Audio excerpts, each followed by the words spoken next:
These valleys are the shadows of day. Blessings. Welcome forward to Reasonings right here at the Tree of Life. I'm your host, Jerome Butler, and brother Ramon Singh. We got brother Nell as well too. Honor and blessings, 2020 visions, alive and well. Yeah? So brother Ramon, how has it been so far at the start of this new cycle? I mean, whether you celebrate it or not, it's pivotal in the world structure of, the New Year cycle. Well, I don't know a season 4. It's a mess of new things, Just deal with it. Well, season 4 is off in earnest, and we just want to give thanks to all the people who have been supporting us through this compendium of videos, right? It's not been like, the most simplest of things. It's been actually a wonderful event, to be honest, right? I mean, doing this over the last 2.5, going into a third year, into a fourth season, it's been one of the best things that has happened to us in a life transforming way, you know what I mean? Here we are yet again. Sometimes the people say to me, they want more videos on Seala Media, right? So here we are. So this moment we're going to be talking about living from the eternal. And as it's fitting that we're actually starting the year off in this cycle, even though I celebrate the Hebrew New Year, I recognize that people always have what they call their resolutions, right? A promise they make to themselves and sometimes their families to do things, to a more specified nature or desire. So mine this year was to, do more musical productions, and I started up my year on Trail Life Television Network, with a musical and creative vibe, as well as a reasoning as well. So part of the issue, as I recognized the start of the year, I said to myself, why don't I look at it from the true perspective in 2020 that I want to look at it from? And that perspective is living from the eternal. So I'm going to lay the argument out. I'm going to let you chime in on how you see it. As we think about eternal and we think about life, we say, well, we live a certain specific amount of years, maybe 80 years, maybe 90, some lucky 100 and somewhat, right? So we say life is from a point to a point. So when a person comes to you and say, living from the eternal, a person is going to say to you, how do we do that? Because the point of the whole matter is, we go from point A to point B, from the womb to the tomb. So how do we live from the eternal? Now obviously, it is not on the externalized plane that I could make good argument for that. So I look inside. So when I say live from the eternal, let's put the argument in true context to reference the eternal against a point of reference. So the point of reference is called reality. Reality that involves time. The passage of time for that 80 or that 90 years, right? So within reality there is the visible, the known universe and the unknown universe, yet the close to known universe of our thought processes and what comes from our inner man, inner spirit man, right? So we can say reality contains this timeline, this space-time continuum, right? But it also contains the ideation of, a portion of this reality. It's unknown, it's a thought, it's vibrational. But yet it's not eternal. Because just as how we have 80 to 90 years or 100 and somewhat years, this time-space continuum, it does have a point that it doesn't exist anymore. And that where the point of its non-existence, but continued presence is where we call the eternal. That this, what we call reality, the realistic, lives in the eternal. It's a child of the eternal.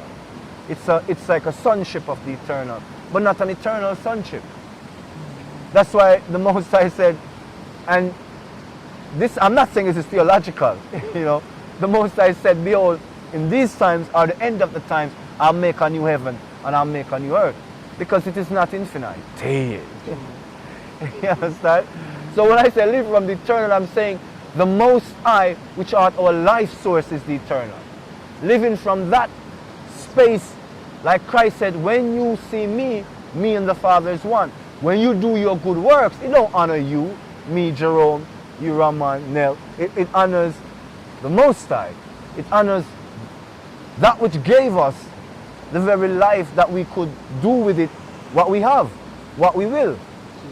So living from the eternal to me means to change your perspective, your perspective from realistic reality.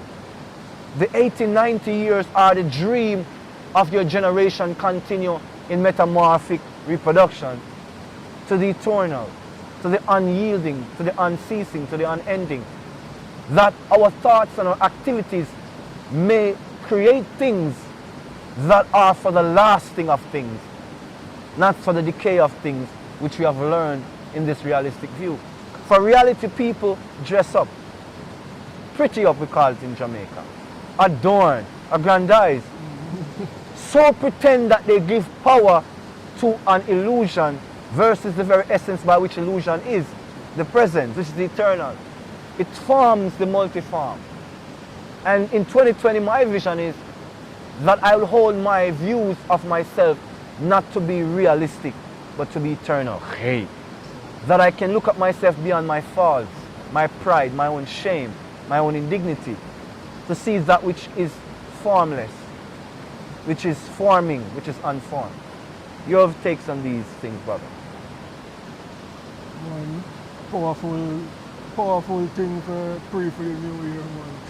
Because I know. really and truly we are eternal beings. You don't know we spirit, we soul eternal. Told him now. See me? So even if the flesh dead, the soul move on. You see me? So it'll go somewhere. But where it'll go? True. You see me? So we have to have in mind, say, what we do now in the present are going to affect our reality for the eternal. You see me? I agree. Because, as you say, God lives in eternity. You know? The Most High is eternity. Yeah. That's why I'm saying, I am. That you see I me? am. Say, who you be? I am. You see me? Where you come from? I am. am. God, Most High wasn't created. Yes. Never was a time You when see he me? wasn't. Him just is. Yes. You see me? Yes. Yeah. So, so now, that's why we so special to him. We are his children. And that's why Adam and Eve get the breath of life, you know, living soul. Yeah. You see me? An eternal soul. So we are eternal beings just like him. Karachi. That's why we are his children. If you are the Most High child, if you are his son, you have to go get him attributes. You go making him likeness. You see me? Yeah. You're going to have the same kind of... exactly, you see me? So, that's why we feel so the best time in our life. And when we act godly. Gee. Not godly meaning proud, you know. But godly meaning like a child of God. Yes. You see me? Yes. Moving right and righteous throughout earth. Yes. You need righteousness and love. Harmonization, eh? You see me? Yes. And I saw me say eternal living for real. Yes. You see me? Be kind. Share what you have. You see me? God say if you give, more we come, you know. Not because more we come, me I give. Yes. But it just feel good to give too. It's yes. You know, say when you don't have and somebody bless you up, I will. You see me? Like I say, True. yes. True that. You see True me? that. But if you see say oh somebody have and them now bless you, and you see say they could have give you, And what now that man, give you see me? So it's good for share. True. You see me? Divine attributes of the eternal. Yeah. Because it's like as we look at it and we look around us, we can see multiform manifestation of the eternal. We are at the river right now, right? And I've always looked at the river like they say every major city, town, civilization has to evolve, grow, develop around a river, a water system, right? And from the natural resource of water, man channel into like, you know, bathhouses, kitchens, latrines, sewers, gutters. The lifeblood of man's society comes from this, which is one of the divine attributes of the eternal presence. Because man did not construct the matter and the factor of water. We encounter it in the experience of life, but look how much it has become a part of our experience. That's one of the multiform functions of the eternal, that as long as this cycle keeps going in the presence of reality, the cycle of osmosis, condensation, right? All the water from the body, from all elements go back into the cycle, comes back down as rain. We drink it, we release it to the rivers, to the water, to the ocean, to the streams. This cycle, it is an imaging of the eternal, because it is not a straight line. It doesn't go from A to B, like we're saying, like the lifespan, and that's it. The lifespan in the form, back to the eternal. That cyclical nature of water, just like the circulation of prana, of the breath of God, the living breath, the air, which fuels the pneumatic system, which is how we are fueled. It is cyclical. When man, the point A, the point of context, the point B, no longer draws upon the eternal, the form, the machine, the mechanism falls away. But the soul, the life force in the life source, still exists. Now people say the force is the fact that it now animates the body, so it returns to source, again to the eternal. So the eternal is very evident in the cyclical nature of us acknowledging that things don't just stop at point B, C, or D. That the alphabet really recounts the progeny to suggest, right? A child comes from intercourse with mother and father, and then that child grows up themselves to become mother and fathers, right? And then intercourse produces life form, and ad infinitum. So within this spectrum, this wavelength, we see the eternal constantly being the divine archetype that drives the entire living cosmos. To keep moving, it's the eternal. But yet when we have this view of it, that this process is all that there is, we lose sight of the awesome nature of our existence. That's where the eternal now, when it comes in, some say philosophical, some say religiously, as you explained, right, in how it affects behaviors. That if you and I can truly be more ethical, moral, be kind, gentler, be more caring of our fellow human beings, right? That God-like existence, godly to some, right? Yeah. Let's call it, some say verbs and such, right? You know, make it alive. The godly, it's active.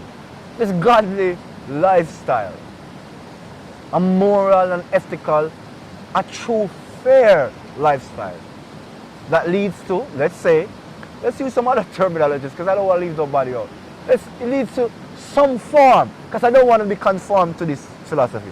There's some form of utilitarian, some form of egalitarian, some form of an understanding of how we ought to govern ourselves as human beings in deportment, but also in regards to how we deal with nation states, borders, and such the likes, right? The cultures that is spawned in these, you know, global communities, these bordered communities and these now borderless communities, right? A godlike existence suggests a moral, ethical template of harmony. Living for the eternal means putting that divine premise into actuality. That we don't live for a temporary, just family, kinship, kin bond, right? Or peer bonds, right? And geographic and cultural bonds born of such. That we can understand. You will have a shape and a form. We will. Your brother have a shape and a form, right? The staff here has a shape and a form. So formulation is a part of what the formless does in this reality. But the formless eternal needs to have the primacy in our thoughts. Again, brother, any expansion on that? Well, I'm pretty like people in the first world countries,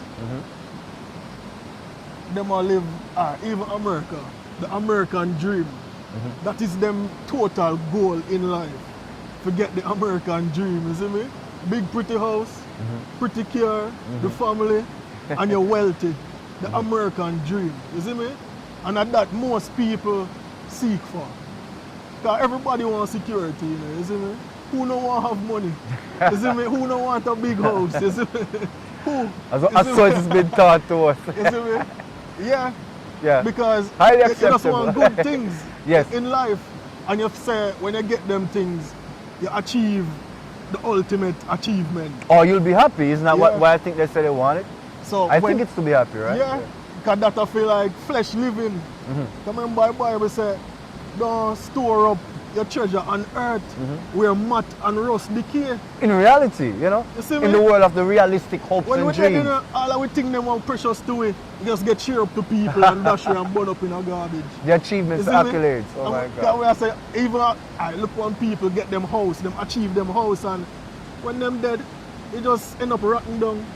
Yeah. Somebody else just take things from it and make a chicken cook. I believe there's a quotation in the songs of Solomon that really talks about one man builds and the next man inherits. True.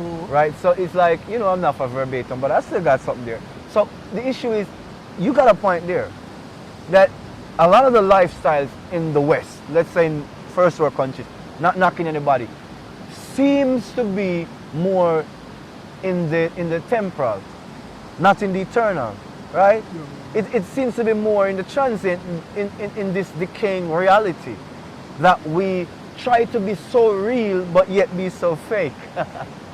Because being real, I mean, to the status quo that I'm talking about, means to be pretentious, means to deny. That's the thing. Because it's like peer groups are so strong, as you're talking about, in this American or the global dream. Peer groups are so important because people judge you by your peer group. If your peer group swings high in their moral tact, they'll vibe with you. But if your peer group swings low, they ain't so vibing with you. People say, well, there's a space for individuals, which is true. But individual which is tethered to their kind of view again. So, not truly being godlike or godly in understanding we all have his place, her place, our place in this reality. But in the eternal also, where our true being is from, is returning to. It seems to me that nothing is wrong, like you said, with the houses and that. But the limited view is like from point A to point B. The 80, 90 years of maybe indulgence, of maybe pleasure, of maybe sensuosity, maybe of self-importance. It fades in the eternal. So people might say, we have stated what possibly might be of value. How could we indefinitely show a manifest value?